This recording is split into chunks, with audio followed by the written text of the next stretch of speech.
download them, you read them, you got PDFs, and so on. So now what do I do? Now I would suggest do a higher level search. Now, how higher level search means, out of all these 76 references that you collected, you want to collect just a few articles that actually give you detailed information about the very narrow topic that you've chosen. This is what I mean by funnel of information. So you start with the keywords with Google, and then Wikipedia, and then you got keywords, to put them inside Finder, you got articles, you refine them, and then you got this list of references, you got some PDFs out of that. So now we're going to narrow down further, because 76 articles is still too much. We cannot cover that much in a given semester. And certainly I don't expect you to read the 76 papers to write your 15-page article. So I suggest, pick one or two out of that. And so how do I pick one or two? By doing a higher level search. Now, what is the higher level search? Higher level search is a high profile review article. That's what we do. Means, what does that mean? Means that this is a review article covering a larger area, but in more focus on the depth. A lot of depth in a smaller area. Say, for example, I'm interested in nanoplastics. So I can pick a review article on nanoplastics. And say if it is 2020 or 2021, it has a lot of information from the previous years until that point. Everything is put together in one article. And it gives you a brief introduction about what is plastics, how the pollution and all that. And then it quickly goes down to nanoplastics. So it quickly comes down to nanoplastics, and then talks about what are nanoplastics, how they're monitored, how are they measured, where are they, what is this, what is that, health effects, this effect, that effect, everything else is condensed into that article. Okay, so the key is to have a review article on your topic. And that's the higher level search. And that usually is enough for you to write your 15-page document for the whole semester, because it has so much information in it. That's more than enough for you to write your article, right? You can always, of course, look up other individual articles to know more about, say, measurement of its concentration of nanoplastics.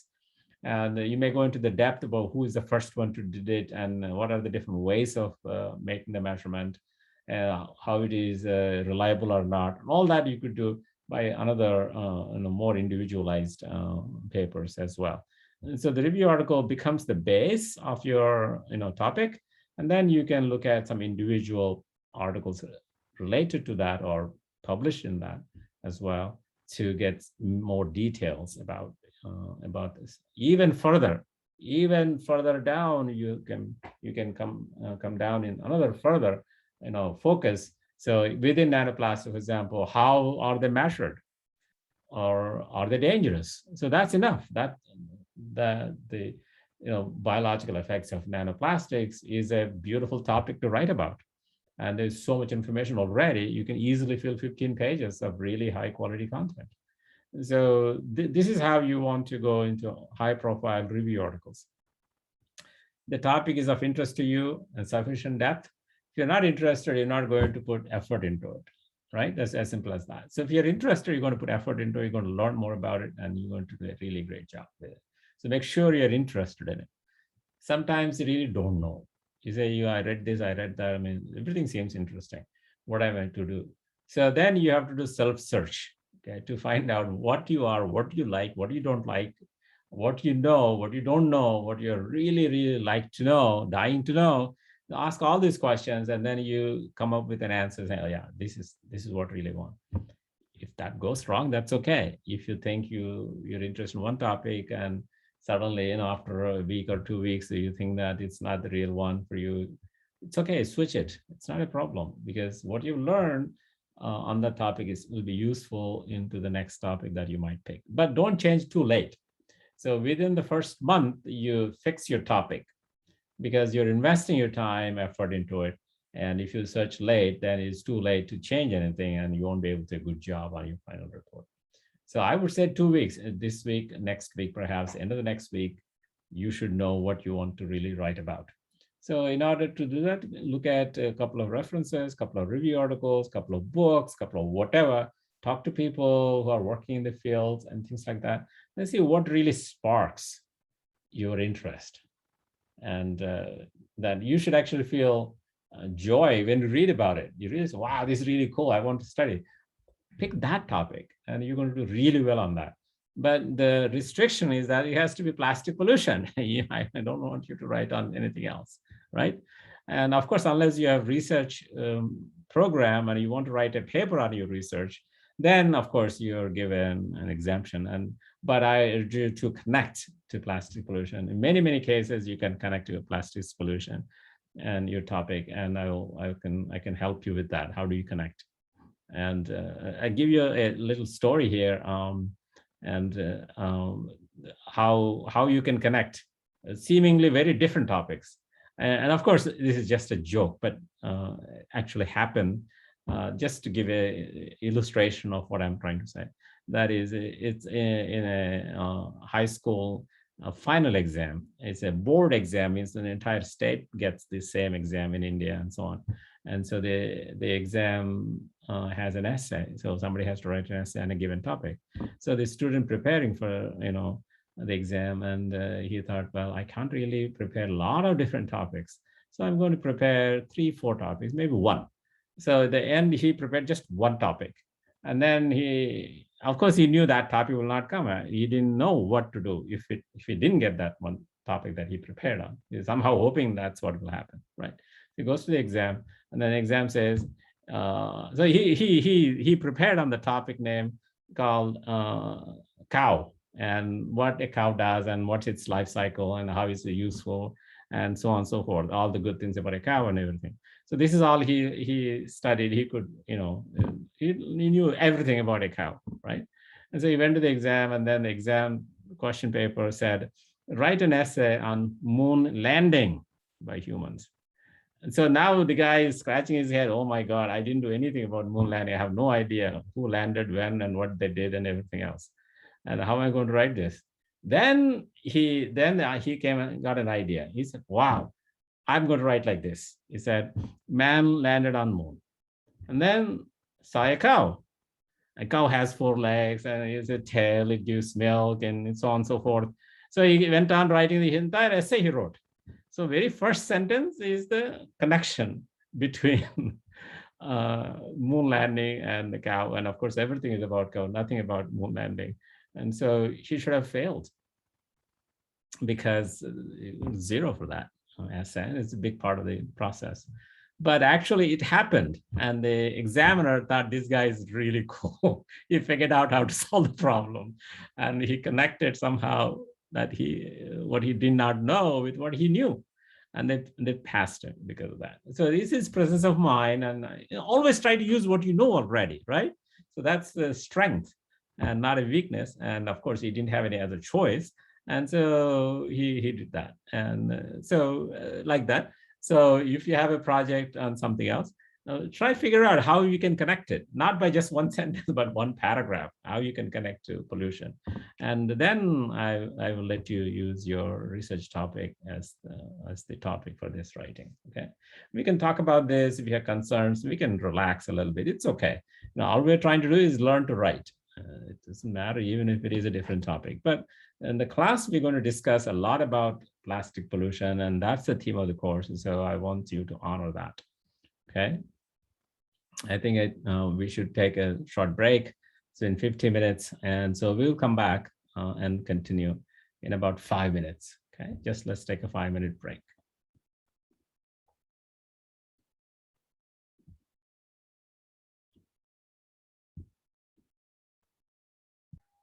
All right. All right. So looks like 5 minutes and we are restarting our process. So this is the third level of search. And as I said, focus on a review article and then pick a topic, and we can discuss it if you want. Try to find if that's the right one for you.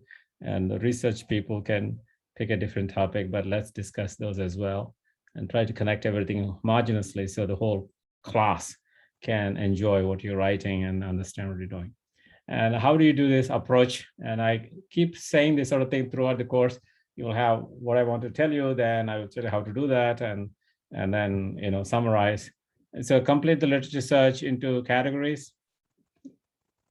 And so what does that mean? So synthesis, characterization, and applications like that. So that seems to be really useful, because when you're going to write your article, you're going to divide that information that you have into these subcategories to make sense how something is made, or synthesis, how something is characterized, and that's how is it applied, what's the concept behind it, theory, so on and so forth.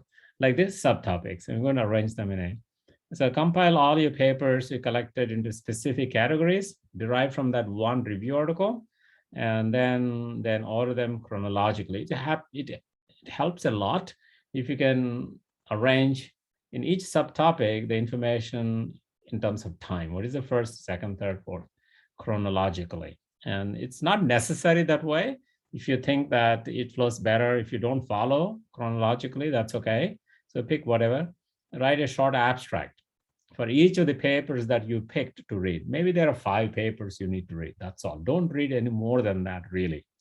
All you need is 5 papers. If you can master those 5 papers from one review article, you're all set to go in this course. You don't really need anything more than that. Okay, maybe 1 or 2 extras. And so read each of the papers, write an abstract for each of the paper. Now, each paper has a abstract already, summary in the beginning, but don't write the same thing, write differently. When you read, you understand something, and then you pick your own abstract, and then you write that. Authoring the abstract really shows you how well you understood the material. So that's really helps to figure out what else you need to read. Make sure to give citations to each of the abstract you wrote in your own words. So each abstract is, this is abstract for this is abstract for this, and so on, different papers. And select figures and graphs to go with each of the abstracts. So just as I showed you a little cartoon for the abstract, you draw your own little cartoon. And preferably, it should not be the same as published. You want to draw your own. And as I was saying in the last class, be creative, be funny, or be, jovial, whatnot, right? And you want to connect with your audience. See how you can connect the audience without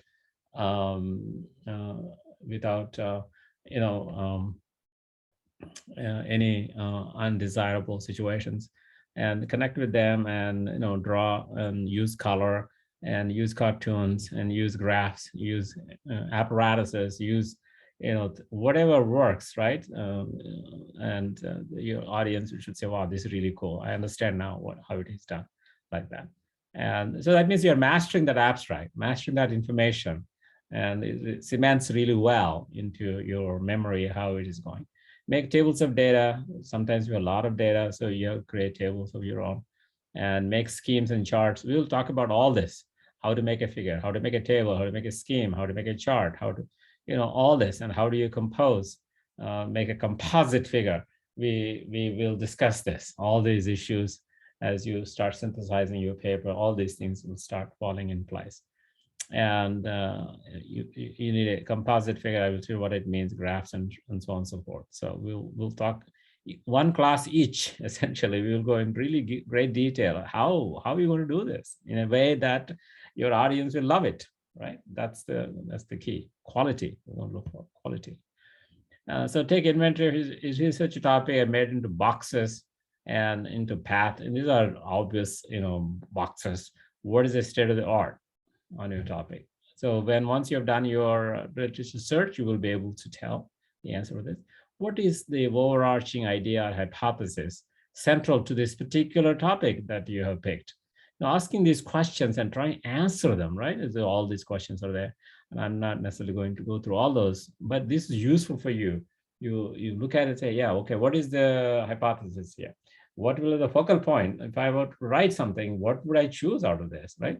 And how many different parts are there in this, what I'm writing? It has synthesis, it has characterization, it has application, it has theory, whatever, computational chemistry, whatever. So what are different parts out of this? So to what degree do you understand them? So some parts you may know, maybe you figured out synthesis, but you haven't figured out how it is characterized. So you're asking this question, then you say, okay, now I have to go back to literature search and figure out how this is characterized. So go through the same process, maybe SciFinder, maybe a review article, maybe whatever, book, and maybe Wikipedia has. So you collect that information. So you go through this, and then what aspects of the information do you have on these parts? So that you can say, okay, synthesis, I have very elaborate version, and now I'm looking for characterization, and I figured out some of these parts, and so I need these other parts. So then go back and search for those parts and so on. So what parts are missing, what parts you already have, and what are the connections between them. Once you have these parts, you put them in buckets, okay? So synthesis, characterization, applications, and the computational chemistry. So four buckets. Now, how they are related? What am I computing? Synthesis? Am I computing the structure? Am I computing the characterization? So draw lines saying, hey, this connects with this, that connects with this. Application goes with the structure. Application goes with synthesis. What our application is predicted by theory. So you make those connections, and now you're more, ready to write your research paper, because now you understand the connections between parts. So what details are needed to understand by your classmates? Your classmates may not have done all this, literature search, may not have read all this. So they need to learn this in an easy way, not the way you've done. You've done the hard way. So now you have to simplify this for them and tell them how you've done this in 15 pages. So what are the chemical reactions and physical processes? This is really important. A lot of time we mix them up. So separate the physical process from chemical reaction. So these are the chemical reactions happening, the physical process happening. So you can explain them nicely, one by one in categories. And what figures do you need? What charts do you need? Tables do you need? All this stuff. Then once you ask this question, then you start putting those pieces together. And so by the time you come here, by all these steps, you're really ready, really ready to write your full paper. And you can start writing the text corresponding to these figures, et cetera, et cetera. So really helps. It helps me. I do the same when I write a research paper. I go through these elaborate set of questions to figure out if we are ready to do this or not.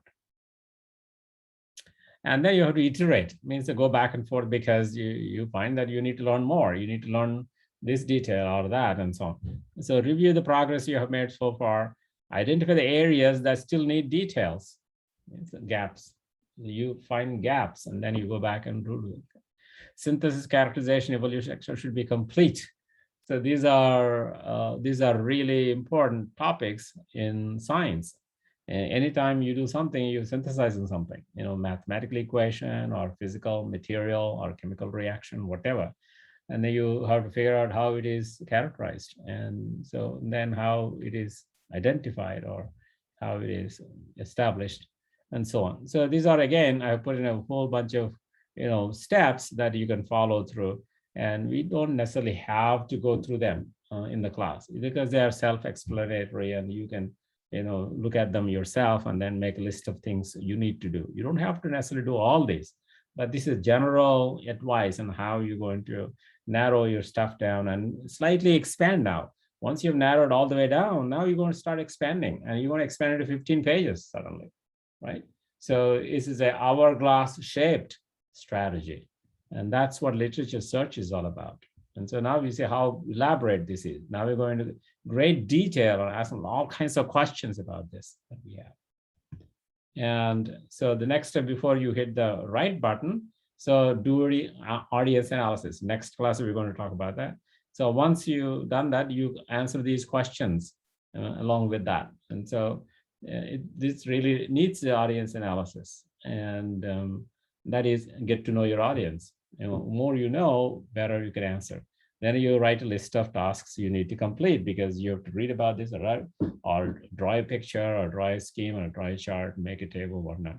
So make an action list and make a block diagram of the major actions to do and things like that. And the block diagrams are very useful. For example, this is a block diagram. So I have written do this, do this, do this, do this, and do this, do this, do this. So by the time you've gone these steps to the end, you're done. You got your final paper out. So it's a good idea to have a block diagram or workflow chart. Now people call that as workflow chart. And by then you have the skeleton of your article ready. Now you start writing and fill in all the details, hands, legs, face, and all that sort of thing, right? So this is how this is. We'll come back to this again, and we'll analyze again our strategy. So this is why I'm saying science writing is very different from popular writing. You don't do this for if you want to write a short story, right? It's a different strategy applied. You also need details for the short stories. You also need to be appealing and so on. But the path is different and questions are different. So some common features are there. So you can translate what you've learned in popular writing into this. So it's an advantage to have, English 101 or 110 or whatnot, whatever level you have taken. So very useful to have that and to bring it in and merge with this. And so that's completes and gives me a little more than maybe less than 7 minutes or 8 minutes for you to do your in-class assignment. So as usual, 4 parts, and write them out and upload them to the website, and I will look them up and get back to you in the next class.